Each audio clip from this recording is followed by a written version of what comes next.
So here's a quick one about a husband and father who, after several years of marriage, finds out that his wife is cheating on him and hooking up with his best friend, his bro. Talk about awful. However, in spite of all that going on, this guy handles it like a boss. He handles it like a boss by completely destroying that guy's marriage, as well as having the last laugh in life, and also with his wife's life not going too well after that. Titled, How I Caught My Now Ex-Wife Cheating with My Best Friend. I Destroyed His Marriage as Payback. And a shout out to Isaac for sending me this story. He says here, I was married to my prom queen type high school sweetheart for 10 years. She had become distant. As hard as I tried to be loving and a good husband, I adored her and placed her on a pedestal. Smack! Now, I said he handles it like a boss. He does. However, prior to that, obviously not so well. Guys, you never put the gal on the pedestal. Ever. Pedestal. Ever. What happens to guys like that? They get cheated on. They get disrespected. They get all these awful things. End of freaking story. Stop that crap. There are lots of little signs that indicate something was not right. I just had a gut feeling, but never suspected her cheating.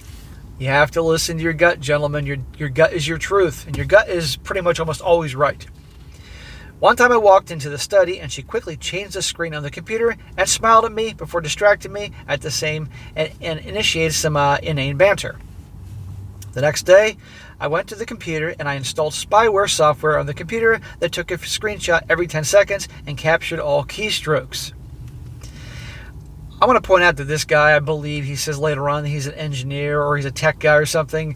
You don't want to try sneaking around on a tech guy. They're going to be able to find what you're doing. After a few days, I checked it and discovered that she had a secret Hotmail account and the spyware had captured the password.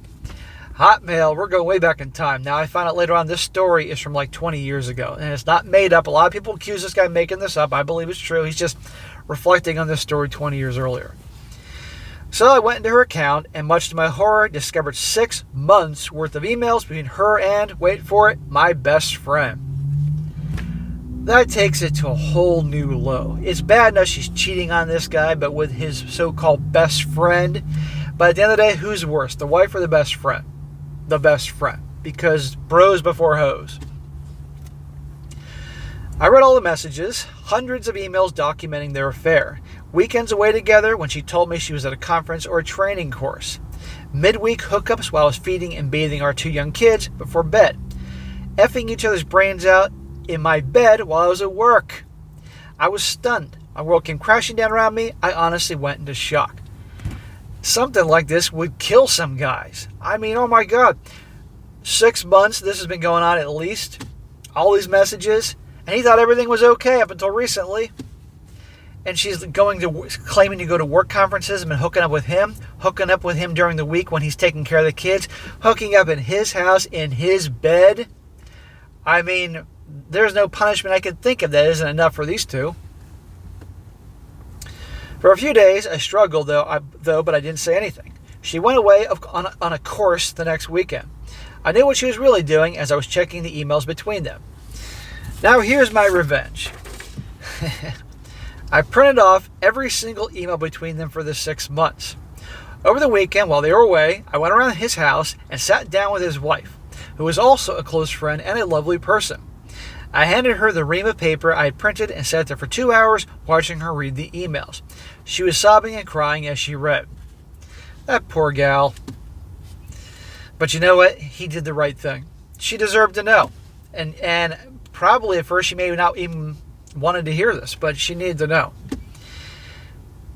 As a now humorous side note, she looked at me at one point and said, "Do you want to fuck?" I said no, but I gave her a hug. I didn't want to stoop to their level and give them justification for their behavior. Now, you find out later on that she was joking. She wasn't actually going to do that. But you know what? I would say after they both divorced, if she was good looking, hey, no problem. When my wife returned from her dirty weekend away, she walked in and I walked past her with a bag in each arm. She asked, where was I going? And I said, I'm leaving. I left you something on the table. It was the printout of all the emails. I walked out the door and never looked back. She begged and pleaded for a year, but I no longer trusted or respected her. Her marriage was done within a year. Or his marriage was done within a year. I'm still happily single while she's miserable in another marriage. The end. Now that's the end before I get into his little updates here. So yeah, this is terrible. But this guy, yeah, he obviously made mistakes. He had her on the pedestal. She was the prom queen, a prom queen type, he said. So obviously the good-looking girl from high school probably thought she was high and mighty.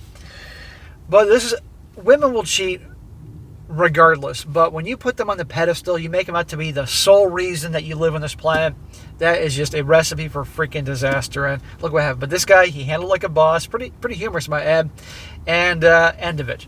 Now, I'm going to, he responded to a lot of questions and comments. So I'm going to read what his responses were. Because fast forward in time, the kids are doing great. He's doing great. She ain't doing great. And this guy was able, as a man, to start over, rebuild, and have a better life. One response, he said, no. I actually took her to court and fought for 50% access to the kids. I paid huge child support, health insurance, and private schooling. The kids eventually moved in with me because they can't stand their mother. My son is now an engineer with SpaceX, and my daughter is a veterinarian. Awesome. He raised those kids right. Now, remember, guys, the events of this story happened 20 years ago, and they're obviously a lot older now. I have a wonderful relationship with both of them, and they know why I couldn't stay with their mother. They couldn't stay with her either.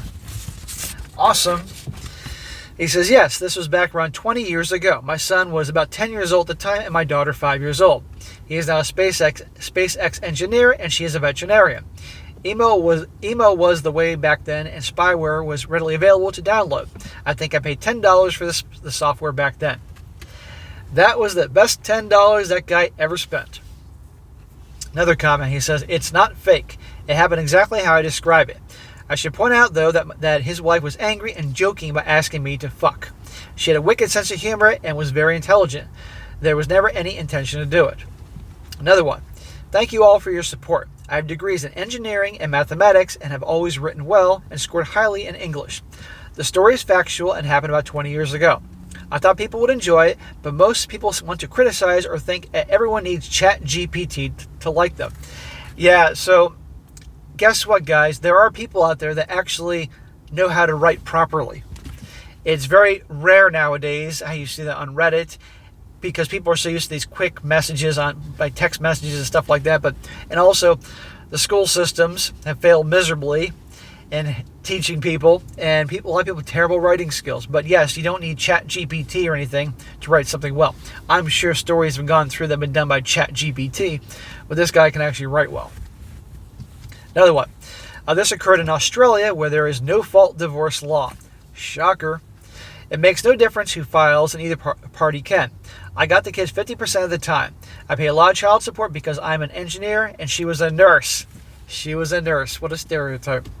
My income was far greater. I was happy to support the kids. Now listen to this. She ended up getting 78% of my life savings because of the income disparity. 78%, and she's the one that's cheating. How effed up is that? Nevertheless, I still pay for the kids' health insurance and private schooling. It wasn't a good outcome for me, but the kids are adults now, and I have a wonderful relationship with both of them. Thank you for the follow-up comment. So I want to point out that even though he got hit by this, so he's an engineer, and I think he said engineer and also majored in mathematics or something, so this guy does well. He got hit in the divorce, 78% of his life savings or assets and all that, and no doubt she probably got the house. Still, as time went on, his skills and experience levels would keep taking him to different tiers of income. So even though he got hit 20 years ago, this guy could obviously rebuild. And he was obviously happy to get out of there. Meanwhile, as a nurse, yes, nurses' salaries will increase annually because of inflation, but not great leaps unless she becomes, head nurse or a higher position. But for a guy like that, the sky's the limit. Now let me finish this up with the last final quote. He says, I completely agree that it ended up being one of the best things that happened in my life. It possibly saved me another 10 years of putting up with the wrong person. Once I left, I felt like I had broken out of prison. My life is amazing now and never would have been with that woman. So even after all that, he felt like it was the best thing ever happened to him. Like he broke out of prison and he can start a whole life living the way he wants to and all that. So that's awesome. Which goes to show, guys, you can go through hell, get hurt, have everything seem like you'll never be happy again. But if you're strong and you persevere, you're going to be okay. Clearly, there are guys in way worse situations than divorce scenarios, of course. But if you really work hard and you work smart and you push through, look at it like this, guys. If you're going through a divorce now, let your disdain for her who ruined the marriage, I'm going to assume that's the case, give you the strength to push. Let your revenge drive you to turning around your life and having a better life after her. That can really push you guys. There's nothing like in a competition having an enemy to motivate you to work even harder and push you when you don't want to be pushed, that type of thing. And of course, do it for the kids to give them a good life. So, good story here. I know he's 20 years old. He didn't post this 20 years ago, but he's sharing his story from back then. He probably read stories and was motivated to share his story. But it's a good one there, and he handled it like a boss. I love hearing these.